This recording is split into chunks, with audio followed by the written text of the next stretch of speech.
Hello, my name is Hannah Higham and I am the curator here at the Henry Moore Foundation.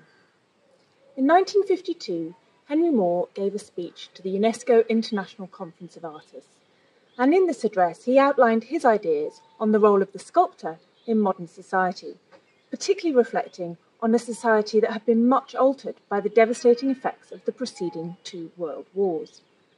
And I thought I'd begin by quoting from him. "There have been periods which we would like to regard as ideal prototypes of society, in which that relationship was simple.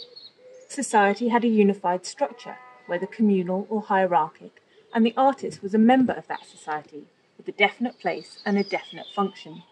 There was a universal faith and an accepted interplay of authority and function, which left the artist with a defined task and a secure position. Unfortunately, our problems are not simplified in that way. We have a society which is fragmented, authority which resides in no certain place, and our function as artists is what we make it by our own individual efforts. We live in a transitional age, between one economic structure of society which is in dissolution and another economic order of society which has not yet taken definite shape." Moore's words might easily have been spoken today. As we face the crisis of COVID-19, we are really contemplating our own transitional age and being forced to adapt to a new normal. More often at these times looked back to past art and to nature, to look for those powerful forms and modes of expressions, the everlasting, the perennial and the universal, with which he could express his own time. For those of us then that work in the museums and heritage sector, we could use this as an opportunity. We could showcase our collections of past art and highlight those stories of survival, of evolution and of growth from across time.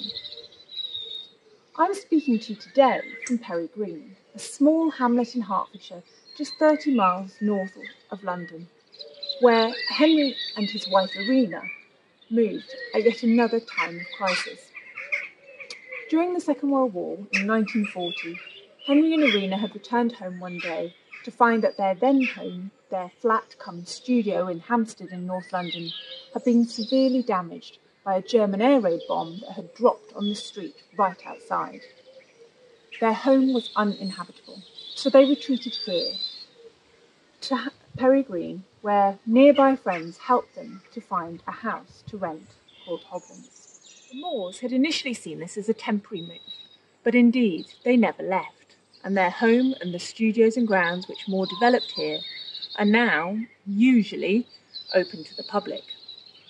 At the time Moore arrived in Hertfordshire, he was in the grip of his first forays as an official artistic spokesman, a role he would later adopt frequently. Concurrent with his move to Hoglands, Moore had begun his now famous shelter drawings of the huddled crowds in the London Underground during the Blitz. Between the autumn of 1940 and the summer of 1941, in an intense burst of activity, Moore produced more than 300 drawings, which were publicly displayed, and several of which were then distributed by the War Artist Advisory Committee to museums and collections across Britain. While the WAAC might have been trying to manage both an indigenous set of social anxieties at a time of crisis and project a positive image of Britain abroad, one of civilian stoicism, this did not reflect Moore's own experience.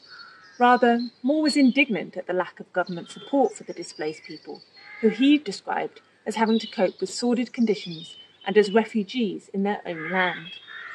The forced communality of the public shelter created a new social space, which gave way to dreams of the social welfare vistas of the future, and in Moore's drawings, the corporate nature of the sheltering became corporal. The communal endurance, be it against fear of attack, boredom, or lack of hygiene, is expressed in bodies that increasingly merge into one another under the enshrouding blankets. Moore's shelter drawings secured his popular reputation, and they also recommended him for employ in the immediate aftermath of World War II, both here at home in Britain where art was made integral to a public programme of social rehabilitation and reform, but also abroad as an envoy of British culture. The 1940s and 50s, then, represent a very public period in the career of Henry Moore, and one where he repeatedly comments on the civic responsibility of the artist in post-war reconstruction. A remarkable sequence of public works was made by Henry Moore during these years, which fundamentally changes the way that we think about art. He wanted to expand art into the public realm, and make it accessible not only to those people that visited art galleries and museums, but sited permanently outside hospitals, schools, and people's homes. He saw sculpture as a particularly suitable medium and art form in which he could achieve these goals. And moreover, he understood that it was through comprehensible, figurative subjects, like those in his shelter drawings, through which he could expressly appeal to the recovering populace of Great Britain. This work, Henry Moore's Family Group of 1948 to 49, is one such work. The origins of this work actually predate the Second World War. In 1934, the architect Walter Gropius, who was also a friend of Henry Moore's, approached him to make a sculpture for a school that he was designing at Impington near Cambridge. The idea for the school was really that it would be a village college, that it would be a hub for the entire community, and that it would educate all generations. Moore really liked this idea. This was a new and novel idea that kind of tapped into his sort of social conscience. And he thought on it and decided that a family group would be the perfect subject.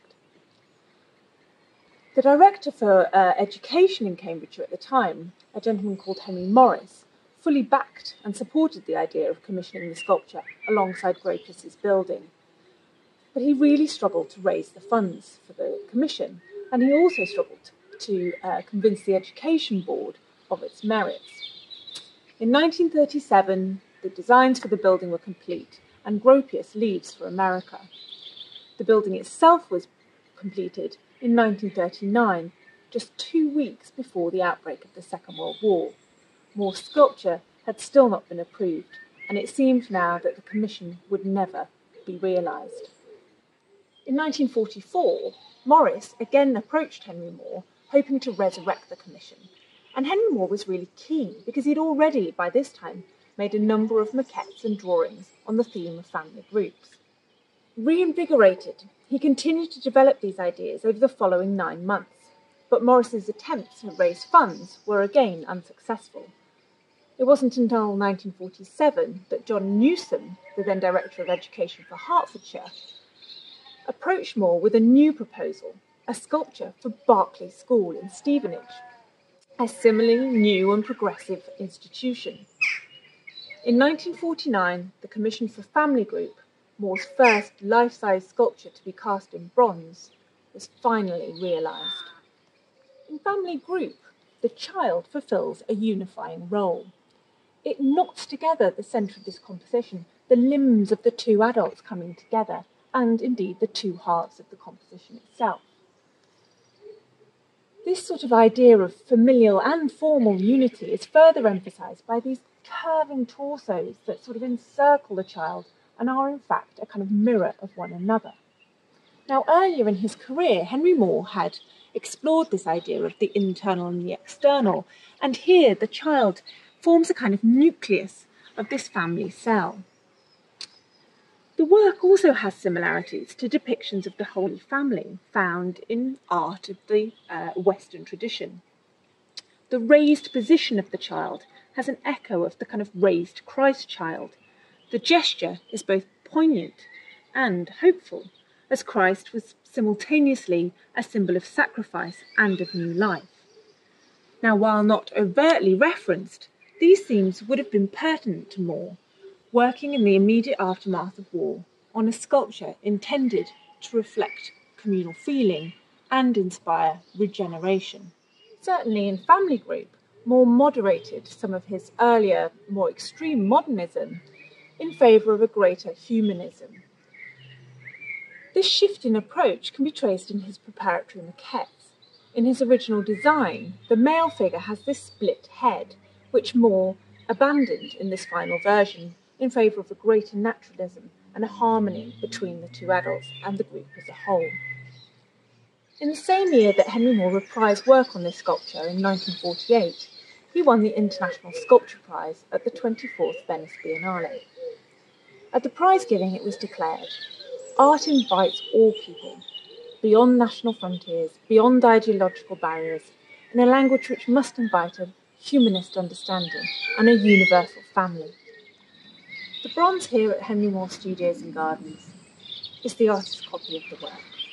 The original commission still resides in Berkeley School in Stevenage, and other casts can be found as far-flung as America and Japan, testament to the wide appeal of this work.